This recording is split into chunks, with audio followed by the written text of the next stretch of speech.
Hello bachcho, let us read this question. This question says compound P liberates H2 gas with Na metal.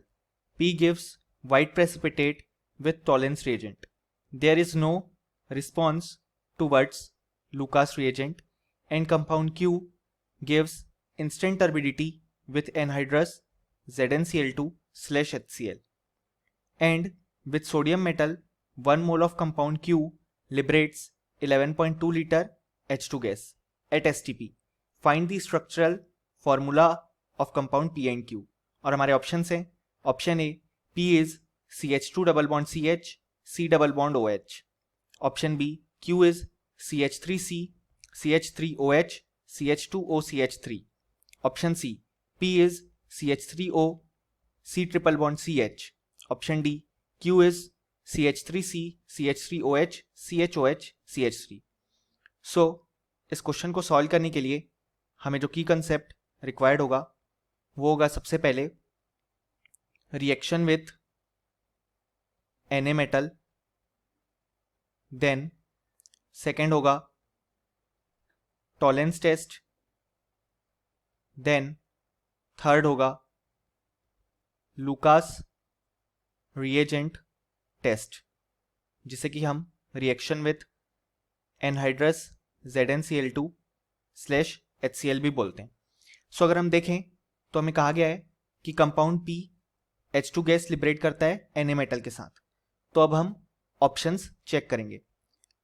So option A कहता है कि P का structure है CH2 double bond CH C double bond OH. सो अगर हम सबसे पहला hint देखें जो कि क्वेश्चन में दिया गया है कि वो कहता है कि ये कंपाउंड जो P है वो Na मेटल के साथ H2 गैस लिबरेट करता है, जो कि इनकरेक्ट है. ऐसा इसलिए क्योंकि Na मेटल के साथ हाइड्रोजन गैस लिबरेट करने के लिए हमें एसिडिक हाइड्रोजन की रिक्वायरमेंट होती है, यानी कि ऐसा हाइड्रोजन जो कि अटैच्ड होता है मोर इलेक्ट्रोनेगेटिव एटम्स के साथ, जैसे for example oxygen, nitrogen, sulphur और ट्रिपल बॉन्डेड कार्बन. अब हम देख सकते हैं कि हमारे इस गिवन स्ट्रक्चर में कोई भी ऐसा हाइड्रोजन प्रेजेंट नहीं है, यानी कि वो सोडियम मेटल के साथ हाइड्रोजन गैस लिबरेट नहीं करेगा. सो हमारा जो ऑप्शन ए है वो इनकरेक्ट है. अब अगर हम हमारा ऑप्शन बी देखें तो वो कहता है कि जो Q का स्ट्रक्चर है वो कुछ इस तरीके का है. सबसे पहले CH3, then C, CH3, OH, then वो कनेक्टेड है CH2, O, CH3. सो अब अगर हम आगे के हिंट्स देखें तो वो कहता है कि कंपाउंड Q जो है वो इंस्टेंट टर्बिडिटी दे देता है एनहाइड्रस ZnCl2/HCl के साथ. सो जब हम एल्कोहल्स यानी कि 1 डिग्री, 2 डिग्री या 3 डिग्री उनकी रिएक्शन एनहाइड्रस ZnCl2/HCl के साथ करवाते हैं तो जो 3 डिग्री एल्कोहल होता है वो इमीडिएट टर्बिडिटी शो करता है. जो 2 डिग्री एल्कोहल होता है उसे 5 मिनट लगते हैं. तो 1 डिग्री एल्कोहल होता है उसे बहुत ज़्यादा टाइम लगता है. सो अगर हम देखें तो हमारे क्वेश्चन में दिया गया है कि जो एल्कोहल है वो इमीडिएट टर्बिडिटी देता है, और हम देख सकते हैं कि जो कंपाउंड Q है उसमें यहाँ पे जो एल्कोहल प्रेजेंट है वो 3 डिग्री एल्कोहल है, यानी कि Q के लिए ये स्टेटमेंट बिल्कुल करेक्ट है, यानी कि ये स्ट्रक्चर Q का हो सकता है. अब हम दूसरा हिंट भी चेक करेंगे. दूसरा हिंट कहता है कि सोडियम मेटल के साथ 1 mole compound Q 11.2 litre H2 gas liberate करता है.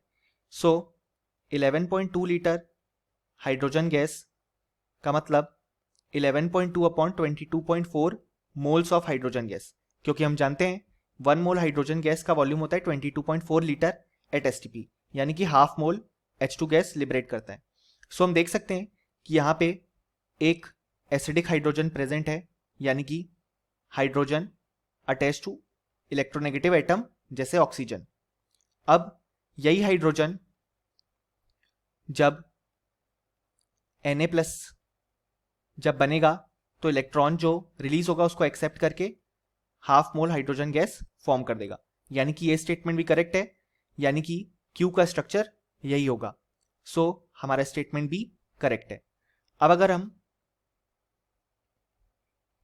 ऑप्शन सी देखें तो वो कहता है कि पी का स्ट्रक्चर होना चाहिए CH3O C triple bond CH।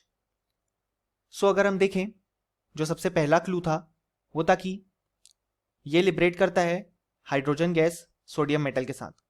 तो ये बिल्कुल करेक्ट है, क्योंकि हम देख सकते हैं यहाँ पे जो हाइड्रोजन है वो sp कार्बन यानी कि ट्रिपल बॉन्डेड कार्बन के साथ अटैच्ड है, यानी कि ये हाइड्रोजन एसिडिक हाइड्रोजन है।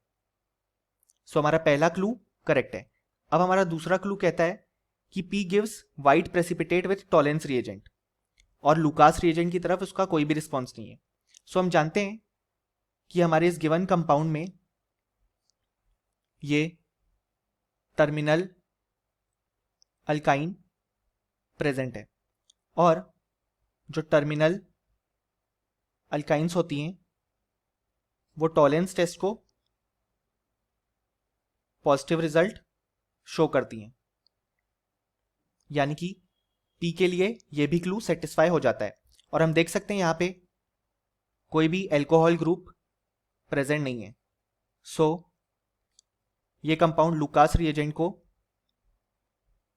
नेगेटिव रिजल्ट देगा, यानी कि हम बोल सकते हैं कि जो हमारा ऑप्शन सी है वो बिल्कुल करेक्ट है।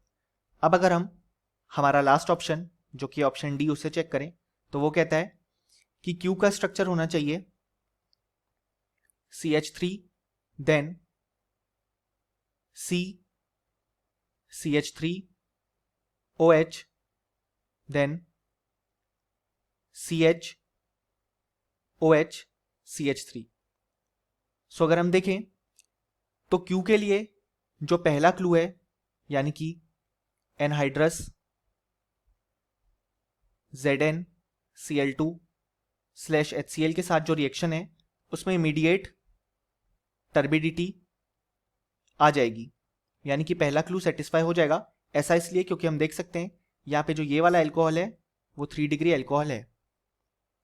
सो हमारा पहला क्लू तो सेटिस्फाई हो गया, यानी कि ये क्यू का स्ट्रक्चर हो सकता है। लेकिन अब हम देखेंगे दूसरा क्लू, जो कि ताकि जब हम सोडियम मेटल के साथ इसको रिएक्ट कराएं तो half mole H2 gas release हो। सो ये यहाँ पे सेटिस्फाई नहीं होगा। ऐसा इसलिए क्योंकि हम देख सकते हैं कि यहाँ पे एक ये एसिडिक हाइड्रोजन और एक ये एसिडिक हाइड्रोजन है, यानी कि इस कंपाउंड से 1 मोल H2 गैस रिलीज होगी, जबकि हमें हाफ मोल H2 गैस चाहिए। सो हमारा जो स्टेटमेंट डी है वो इनकरेक्ट हो जाएगा। सो फाइनली हमें बोल सकते हैं कि इस क्वेश्चन के जो करेक्ट आंसर्स हैं वो हैं option B and option C. Hope you understood it well. Best of luck.